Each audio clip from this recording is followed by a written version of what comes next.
அனைவருக்கும் வணக்கம். மீண்டும் நான் உங்கள் எனோவா தமிழ் சமையலுக்கு உங்களை அன்புடன் வரவேற்றுக் கொள்கின்றேன். இதுவரை எனது வீடியோக்களை பார்த்து ஆதரவு தந்து கொண்டிருக்கும் அன்பு உள்ளங்கள் அனைவருக்கும் எனது நெஞ்சார்ந்த நன்றிகள். தொடர்ந்து உங்கள் ஆதரவை தருவீர்கள் என்று நம்புகின்றேன்.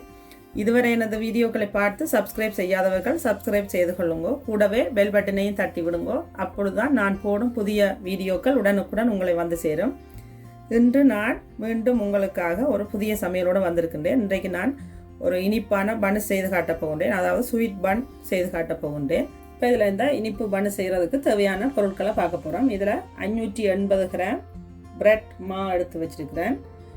அதே மாதிரி இது 580 கிராம்னு சொன்னால் உங்களுக்கு கிட்டத்தட்ட 4 கப் பெறும். கப்பால் அளந்தீங்கன்னு சொன்னால் இதே மாவில் இங்கே வந்து நான் 40 கிராம் மாவு எடுத்து வச்சுருக்கிறேன். இதுக்கு முதல் ஒரு களி மாதிரி காய்ச்சறதுக்காக இந்த களி செய்கிறதுக்கு இதில் 200 கிராம் தண்ணி எடுத்து வச்சுருக்கேன். அதாவது ஒரு கப் தண்ணி எடுத்து வச்சுருக்கிறேன். மற்றது இங்கே ஒரு முட்டை இருக்குது. 12 கிராம் அதாவது 2 டீஸ்பூன் 2 தேக்கரண்டி அளவு உப்பு இருக்குது. இந்த பால் பவுடர் அதாவது நிடோவோ வங்கரோ ஏதாவது நீங்கள் டீக்கு போடுற பால் பவுடர் வந்து எடுத்து வச்சுக்கிறேன். 30 கிராம். நீங்கள் மேசக்கரண்டியால் அளந்தீங்கன்னு சொன்னால் 4 மேசக்கரண்டி மில்க் பவுடர் எடுத்து வச்சுருக்கிறேன். இங்கே வந்து பட்டர் வந்து எடுத்து வச்சுருக்கிறேன் 50 கிராம். மற்றது இந்த ஈஸ்டோட போடுறதுக்கு ஆக்டிவேட் ஆகிறதுக்கு ஈஸ்ட்டுக்கு போடுறதுக்காக 2 தேக்கரண்டி சீனி. இங்கே வந்து 18 கிராம் கிட்டத்தட்ட உங்களுக்கு பார்த்தீங்கன்னு சொன்னால் 1.5 மேசக்கரண்டி ஈஸ்ட் எடுத்து வச்சுருக்கிறேன். அடுத்ததாக இங்கே இந்த இதுக்குள்ள குழைக்கிறதுக்கு சீனிக்கு இனிப்புக்காக 60 கிராம் சீனி எடுத்து வச்சுருக்கிறேன். மற்ற இங்கே 260 கிராம் பால் எடுத்து வச்சுக்கிறேன். அதாவது இந்த பால் வந்து ஒரு கப்பும் 2 மேசக்கரண்டி அளவு பாலும் இல்லை இருக்குது. இந்த பாலில் அரைவாசி பால் எடுத்து தான் அதை வார்ம் பண்ணிவிட்டு இந்த ஈஸ்ட்டை நான் ஆக்டிவேட் ஆகிறதுக்கு வைக்க போகிறேன். இவ்வளவுதான் இதுக்கு தேவையான பொருட்கள். இப்போ முதல்ல இந்த மாவில் எப்படி களி செய்கிறதுன்னு பார்ப்போம். இப்போ நான் இதில் அடுப்பில் ஒரு சட்டியை வச்சு இந்த சட்டிக்குள்ள இந்த எடுத்து வச்சுக்கிற இந்த 40 கிராம் மாவை வந்து போட போகிறேன். போட்டுட்டு இதில் கூடவே எடுத்து வச்சிருக்கிற இந்த 200 கிராம் வாட்டர் அதாவது ஒரு கப்பு வாட்டரையும் இதுக்குள்ள விட்டு இந்த மாவை முதல்ல கட்டி இல்லாமல் கரைக்க போகிறேன். இந்த மாவை இப்போ நான் என்ன அடுப்பு பற்ற வைக்கல. இந்த மாவை முதல்ல கட்டி இல்லாமல் கரைக்கிறேன். வடிவாக கரைச்சி போட்டு தான் நாங்கள் நெருப்பை வந்து சிலோவில் வச்சு கொண்டு இதை காய்ச்சணும். இப்போ பார்த்தீங்கன்னா மாவெல்லாம் நான் கட்டி இல்லாமல் தண்ணியில் வடிவாக கரைச்சிட்டேன். இப்போ நாங்கள் அடுப்பை பற்ற வச்சுட்டு சிலோவில் வச்சு இதை கொஞ்சம் முருகு மட்டும் இதை நாங்கள் காய்ச்சணும். அடுப்பை கூட்டி விடக்கூடாது. இதை கட்டி விடாமலுக்கு வடிவாக இதை கிண்டி கொண்டு இருக்கணும். கொஞ்சம் முருகி கொண்டு வர மட்டும். இப்போ பார்த்தீங்கன்னா இந்த நான் அடுப்பில் போட்டது இப்படி இந்தளவு இறுக்கமாக வந்துட்டுது.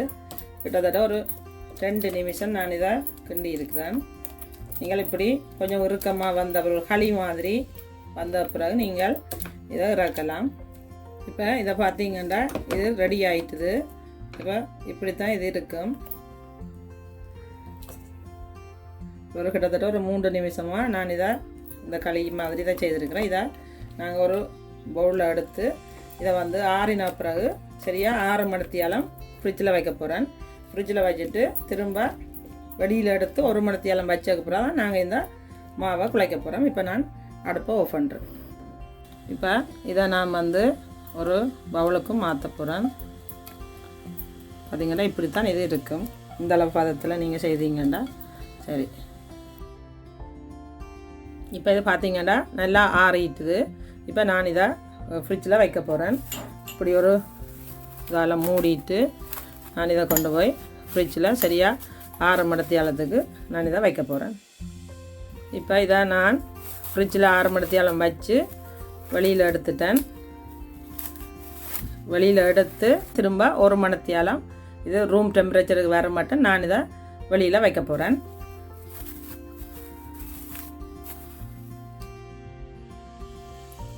இப்போ இது அது ஃப்ரிட்ஜில் 6 மணித்தியாலம் வச்சு வெளியில் 1 மணித்தியாலம் வச்சு இது நார்மல் ரூம் டெம்பரேச்சருக்கு வந்துட்டு இப்போ நாங்கள் எப்படி இந்த பன்ஸுக்கு மாவை குழைக்கிறதுன்ட்டு பார்ப்போம். இப்போ இதில் நாங்கள் எடுத்த அந்த 260 கிராம் பாலில் அரைவாசி பால் எடுத்து நான் வந்து இதை ஒருக்கா வார்ம் போகிறேன். இந்த ஈஸ்ட்டை வந்து ஆக்டிவேட் பண்ணுறதுக்கு இப்போ இந்த பாலை நான் warm ஆக்கிட்டேன். நீங்கள் தொட்டு பார்த்தீங்கன்னா கை பொறுக்கிற அளவு சூட்டில் தான் இருக்குது. இதுக்கெல்லாம் நாங்கள் இதுக்கு எடுத்து வச்சிருக்கிற இந்த ஈஸ்டையும் இதுக்குள்ள போட்டு இந்த இதுக்கு ஈஸ்ட்டுக்கு எடுத்து வச்சுக்கிற சீனியையும் போட்டு நாங்கள் இது ஒருக்கா மிக்ஸ் பண்ணி போட்டு ஒரு 10 நிமிஷம், குறைஞ்சது 10 நிமிஷம் நாங்கள் இதை மூடி வைப்போம். அப்போ தான் இந்த ஈஸ்ட் வந்து பொங்கி நல்லா வரும்.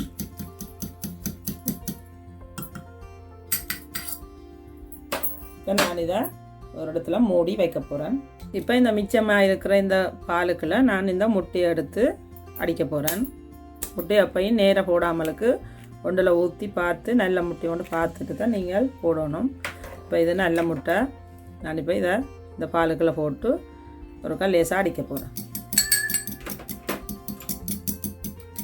இப்போ நான் ஒரு பாத்திரத்தில் இதை எடுத்து வச்சிருக்கிற 580 கிராம் மாவையும் இதுக்குள்ளே போடுறேன். நான் முதல்ல அந்த ட்ரையான சாமான் பொருட்கள் எல்லாம் இதுக்கு போட போகிறேன். இப்போ நாங்கள் இதில் எடுத்து வச்சிருக்கிற சீனி போடுறேன், மில்க் பவுடர், இப்போ எடுத்து வச்சிருக்கிற உப்பு போடுறேன். எல்லாத்தையும் ஒருக்கா நல்லா இப்படி கலந்து விடுவோம். இப்போ இந்த கலந்து வச்சிருக்கிற மாவுக்குள்ள நாங்கள் இந்த களி மாதிரி செய்து வச்சிருக்கிற இந்த களியையும் நான் இதுக்கு போடுறேன். இந்த பாலும் முட்டையும் அடித்து வச்சிருக்கிறது அதையும் இதுக்கு விடுறேன். ஈஸ்ட்டை போட போகிறேன்.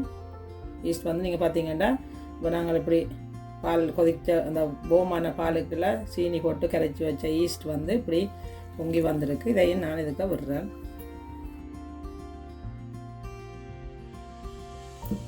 முதல்ல இது எல்லாத்தையும் நல்லா கலந்துட்டு கடைசியாக பட்டை போடுவோம். இதை இப்போ நல்லா இந்த இப்படி கைக்கு க்ளவுஸை போட்டுட்டு இல்லைண்டா ஒட்டும் கையில் சரியா. அப்போ இப்படி போட்டுட்டு நாங்கள் இதை கையால் நல்லா கலந்து விடுவோம்.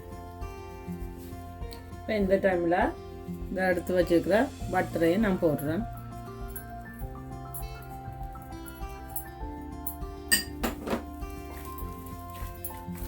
போட்டு நல்லா இதெல்லாம் ஒன்றா சேர்த்து நல்லா குழைக்குவோம். இப்போ பார்த்தீங்கன்னா இந்த மாவை நான் நல்லா குழைச்சி எடுத்துட்டேன். இப்போ இதை ஒரு பட்டர் பூசின ரெயில் வச்சு இதை நல்லா நாங்கள் வடிவாக ஈச்சு குழைச்சி எடுப்போம். இப்படி இதை குறைஞ்சது நீங்கள் ஒரு 10லேருந்து ஒரு 15 நிமிஷமாவது இப்படி நல்லா பிரட்டினாத்தான் உங்களுக்கு பனஸ் வந்து நல்லா சாஃப்டாக வரும். நான் இதுக்கு போட போகிற இந்த பேசனுக்கு இந்த ஒயிலை வந்து ஸ்ப்ரே பண்ணியிருக்கிறேன். இப்போ இதுக்குள்ள நாங்கள் குழைச்சி வச்சுருக்கிற இந்த டோவை வந்து இதுக்குள்ள நான் நல்லா உருண்டையாக்கிட்டு வைக்க போகிறேன். குறைஞ்சது இதை நீங்கள் ஒரு 4 மணி நேரமாவது விடணும். ஆனால் எப்போ டபுள் ஆகுதோ அப்போ இது ரெடி ஆகிடும். என்னென்னு சொன்னால் குளிரான இடங்களில் வந்து இது குயிக்காக வந்து டபுள் ஆகாது. அப்போ நீங்கள் கொஞ்சம் ஓமான இடத்துல ஒரு ஹீட்டருக்கு பக்கத்துலேயோ அல்லது அடுப்புக்கிட்ட எங்கேயாவது நீங்கள் வச்சிங்கன்னு சொன்னால் குயிக்காக இது டபுள் சைஸுக்கு வந்துடும். அதுக்கப்புறம் தான் நாங்கள் வடை செய்ய போகிறோம். இப்போ நான் இதால் இப்படி மூடி வடிவாக வைக்க போகிறேன். இப்போ நாங்கள் சரியாக இது எப்போ டபுள் ஆகுதோ அப்போ நாங்கள் திரும்ப எடுத்து செய்வோம். இப்போ பார்த்திங்கன்னா நாங்கள் குழைச்சமா இப்படி பொங்கி வந்துட்டு இப்போ நாங்கள் இது எடுத்து ட்ரெயில் சின்ன சின்ன உருண்டையெல்லாம் உருட்டி எடுப்போம். நான் இதை வெளியில் எடுக்க போகிறேன்.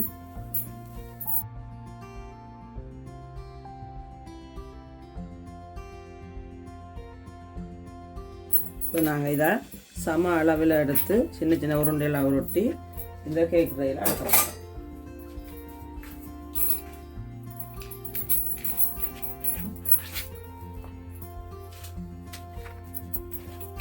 பார்த்திங்கன்னா நான் இந்த மாவை வந்து சம அளவுகள், அதாவது நாங்கள் எல்லாம் மாவை குழைச்சி சரியாக ஒரு 4 மணி நேரத்துக்கிட்ட நான் வச்சு நான் அதை டபுள் ஆகிறதுக்கு ஏன்னா இங்கே குளிர் தொடங்கிட்டுது. அப்போ அதுக்கு பிறகு வச்சு எடுத்து இப்படி சின்ன சின்ன உருண்டையெல்லாம் நான் உருட்டி எடுத்துட்டேன். இப்போ நான் இதை வடிவாக இதில் போட்டில் வச்சு உருட்டி எடுத்து ரெயில் அடுக்க போகிறேன். ஒவ்வொரு உருண்டையெல்லாம் வந்து கிட்டத்தட்ட 60லேருந்து 70 கிராமுக்கிட்ட இருக்குது. இப்போ கையில் நல்லா பட்டர் என்னதும் தடவிட்டு நீங்கள் இதை இப்படி உங்களுக்கு பெரிய பனசாக வேணுமெண்டா நீங்கள் கொஞ்சம் பெருசாக எடுக்கலாம். இப்போ இப்படி ரொட்டியை எடுத்துட்டேன்னா இப்போ ஏயில் எடுக்க போகிறேன். இப்போ இந்த மாவு உருண்டை எல்லாத்தையும் நான் உருட்டி எடுத்துட்டேன். இப்போ இதை நாங்கள் இப்படியே ஒரு அரை மணி நேரத்துக்கு மூடி வைக்க போகிறோம். மூடி வச்சுட்டு தான் நாங்கள் திரும்ப அவனுக்கு வைக்க போகிறோம். இந்த டைமில் நீங்கள் அவனை ஆன் பண்ணி வச்சிடணும். ஸ்லோவில் விட்டு நீங்கள் ப்ரீ ஹீட் பண்ணி வச்சிடணும். அதுக்கப்புறம் நாங்கள் அவனுக்கு வைக்க போகிறோம். பனசை செய்து நாங்கள் உருண்டையில் உருட்டி போட்டு ஒரு அரை மணி நேரத்துக்கு வச்சுருக்கிறோம். அதுக்குள்ளே நாங்கள் இடையில் இந்த முட்டை ஒன்று எடுத்து இந்த பாலில் மஞ்சள் கருவை போட்டு அடித்து வைக்க போகிறோம். ஏனென்றால் அந்த பனசுக்கு மேலால் பூசுறதுக்காக. அப்போ தான் உங்களுக்கு பனஸ் நல்ல ப்ரௌன் கலராக வடிவாக வரும், வடிவான கலரில். இப்போ பார்ப்போம் அது எப்படி செய்கிறது. இப்போ நாங்கள் இந்த முட்டையின் மஞ்சள் கருவை மட்டும்தான் எடுக்க போகிறோம்.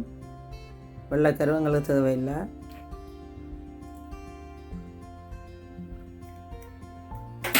அதோட ஒரு மேசக்கரண்டி அளவு பால் எடுத்து வச்சுருக்கிறேன்.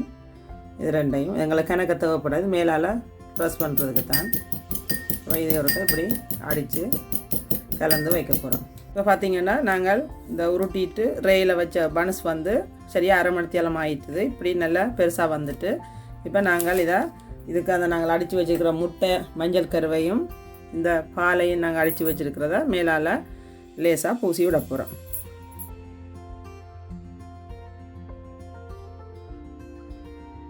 பார்த்திங்கன்னா எல்லா பனஸுக்குமே நான் இந்த முட்டை மஞ்சள் கருவும் பாலும் பூசிட்டேன். இப்போ நாங்கள் இதை அவனுக்கு வைக்க போகிறோம். நீங்கள் அவன் இல்லாத ஆக்கள் இதை இட்லி தட்டில் வச்சு நீங்கள் ஆவியில் அவிய வச்சா கூட வடிவாக வரும். இல்லைன்னு சொன்னால் ஒரு சட்டியில் கொஞ்சம் மணலோ அல்லது உப்பை போட்டுட்டு அதுக்கு முன்னால் ஒரு சட்டை வச்சு இதை நீங்கள் அடிக்கினாலும் உங்களுக்கு வடிவாக பேக் பண்ணி வரும். நான் இன்னும் ஒரு வீடியோவில் அதை செய்து காட்டுறேன் நான் அப்படி செய்கிறதுன்னு. இப்போ நாங்கள் இதை அவனுக்கு வைக்க போகிறோம். இந்த பனஸை நாங்கள் அவனுக்கு வைக்க முதல் உங்களுக்கு ஒன்று சொல்லணும். இப்போ இதில் நான் கொஞ்சம் சீனி எடுத்து வச்சுருக்கிறேன். இந்த சீனியில் நான் அரைவாசி பனஸுக்கு இந்த மேலால் இதை தூவி விட போகிறேன். நீங்கள் இப்படி தூவி விட்டீங்கன்னு சொன்னால் உங்களுக்கு நல்ல சாப்பிடைக்கு நல்ல டேஸ்ட்டாகவும் இருக்கும், பார்க்குறதுக்கு இன்னும் வடிவாகவும் இருக்கும். இது அப்படி இருக்குன்னு சொல்லி பார்க்கலாம். நான் இப்போ எல்லாத்துக்கும் போட இல்லை, ஒரு 8 பனஸுக்கு அப்படி போடுறேன். பார்ப்போம். இப்போ இந்த பனஸை நான் அவனுக்குள்ளே வைக்க போகிறேன். ஒரு 20லேருந்து 25 நிமிஷத்துக்கு நான் இதை வைக்க போகிறேன். வச்சுட்டு வெளியில் எடுப்போம் அப்படி இருக்கான்னு பார்ப்போம். இப்போ வச்சுட்டு 25 நிமிஷத்துக்கு நான் வைக்க போகிறோம். வச்சுட்டு நீங்கள் பார்க்கணும், கண்ணாடிக்கால பார்த்தீங்கன்னா உங்களுக்கு தெரியும் கூட சில அவனுகள் குயிக்காக வேகிடும். அப்போ நீங்கள் பார்த்துட்டு எடுக்கலாம். இப்போ கேக் மாதிரி நீங்கள் ஓப்பன் பண்ணாமல் இருக்கலாண்டில் நீங்கள் ஒரு 20 நிமிஷத்துக்கு பிறகு நீங்கள் ஓப்பன் பண்ணி பார்க்கலாம். பார்த்துட்டு அதுக்கேற்ற மாதிரி நீங்கள் எடுக்கலாம். இப்போ பார்த்தீங்கன்னா நாங்கள் வச்ச பனஸ் சரியாக 25 நிமிஷத்தில் இப்படி வேகி இருக்குது. இப்போ நான் இதை அவனை ஆஃப் பண்ணிவிட்டு நான் இதை வெளியில் எடுக்க போகிறேன். ரெடி ஆகிட்டு இப்போ இந்த பனஸ் நான் வெளியில் எடுத்துட்டேன். இப்போ நான் இதில் ஒரு மேசக்கரண்டி அளவு பட்டரை உருக்கி வச்சுருக்கிறேன். இதை மேலால் பூச போகிறேன். இப்போ தான் உங்களுக்கு பனஸ் காயாமல் இருக்கும்.